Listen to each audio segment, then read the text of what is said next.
Certains d'entre nous sont continuellement hantés par le sentiment d'être des perdants. Les connaissances peuvent parler en bien de nous, les collègues peuvent nous complimenter, mais il y a un critique intérieur qui a un verdict très différent. Tu n'es qu'une ineptie, tu es ridicule, tu es repoussant. Ce critique est extrêmement assidu et déterminé. C'est en quelque sorte un champion du monde. Il va se disputer avec notre meilleur ami pour insister sur le fait que non, malgré ce qu'il pense, nous sommes vraiment horribles. Il ignorera les preuves d'une promotion ou d'une fête d'anniversaire surprise et reviendra sans cesse au même thème. Tu es repoussant. Pourquoi ce critique intérieur existe-t-il? Pourquoi est-il si impitoyable? S'il est inexact, pourquoi continue-t-il ainsi? Pour trouver une explication, nous devons remonter le temps. Posons le scénario suivant. Tôt dans notre vie, ceux d'entre nous qui avons un critique intérieur sévère sont susceptibles d'avoir été confrontés à une situation très troublante. Quelqu'un de proche de nous, cela pouvait être une mère ou un père, ne semblait pas particulièrement nous aimer. Ils étaient froids et interdisants. Ils se mettaient souvent en colère, ou ils disparaissaient tout simplement et se mariaient peut-être avec quelqu'un d'autre dans un autre pays. Ou bien, ils tombaient dans la dépression ou devenaient alcooliques. Pourquoi tout cela est-il arrivé? Telle est la question à laquelle la version plus jeune de nous-mêmes a dû faire face. Bien que nous l'oublions maintenant, il est très difficile pour un enfant de gérer un vide d'explication. L'esprit doit essayer de trouver un moyen d'expliquer les choses, car sinon, le mystère menace d'être insupportable. Mieux vaut une réponse qu'un vide.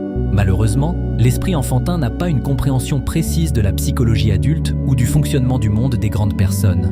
Néanmoins, c'est une machine énergique et vibrante et, finalement, elle est susceptible d'aboutir à une explication qui semble très puissante et qui, avec le temps, cesse de révéler qu'elle n'est qu'une bonne supposition plutôt qu'une vérité absolue. Et cette explication est la suivante. La mauvaise chose qui m'est arrivée est arrivée parce que je suis mauvais. Père est parti de la maison parce que je suis mauvais. Mère crie parce que je suis mauvais. Mon frère ou ma sœur est mort parce que je suis mauvais.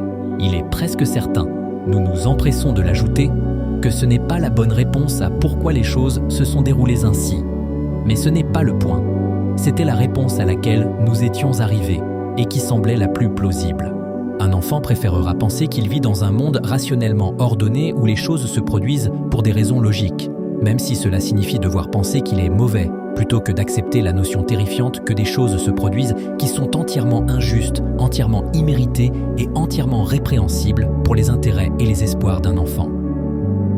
Mieux vaut insister sur le fait que l'on est nul, plutôt que de devoir croire en un univers immoral, chaotique et insensé. Il est facile de voir à partir de là comment l'enfant qui a décidé qu'il était nul, pour être précis, qui a dû conclure qu'il était nul afin de donner un sens à une douleur insupportable, grandit alors pour devenir un adulte qui continue de maintenir, face à toute preuve du contraire, qu'il est épouvantable, que toute bonne nouvelle à son sujet n'est qu'un camouflage pour la haine, que tout ce qui est agréable est immérité et qu'il est, malgré des éléments de preuve clés du contraire, un morceau d'excrément. La façon de sortir de cette prison est de réaliser que nous sommes faits de parties. Le critique intérieur n'est pas la totalité de nous-mêmes. C'est une partie de nous qui a été formée tôt en réponse à une situation particulière. Nous pourrions maintenant le remercier très poliment pour son travail, car à un stade précoce, il a en fait un assez bon travail pour donner un sens à la vie à un certain coup. Il était responsable, pourrait-on dire, de nous faire passer à l'étape suivante. Il nous a aidés à tenir. Il était très intelligent pour un enfant de 6 ans. Mais en même temps, nous pouvons maintenant nous permettre de prendre congé de cette partie utile, mais profondément erronée. Merci, critique intérieur, pourrions-nous dire, tu as fait quelque chose d'audacieux et tu voulais bien faire, mais maintenant, tu menaces de ruiner ce qui reste du reste de ma vie. Il est temps de dire au revoir aux critiques et d'évaluer la réalité à travers un prisme plus juste, moins biaisé, moins mal informé. Nous ne sommes pas nuls. Quelque chose d'horrible nous est arrivé. Nous ne sommes pas mauvais. Quelque chose de mauvais nous est arrivé que nous avons essayé de rationaliser en nous blâmant nous-mêmes. Nous ne sommes pas des personnes horribles et nous ne méritons pas un avenir horrible. Nous sommes simplement issus d'un endroit plutôt difficile.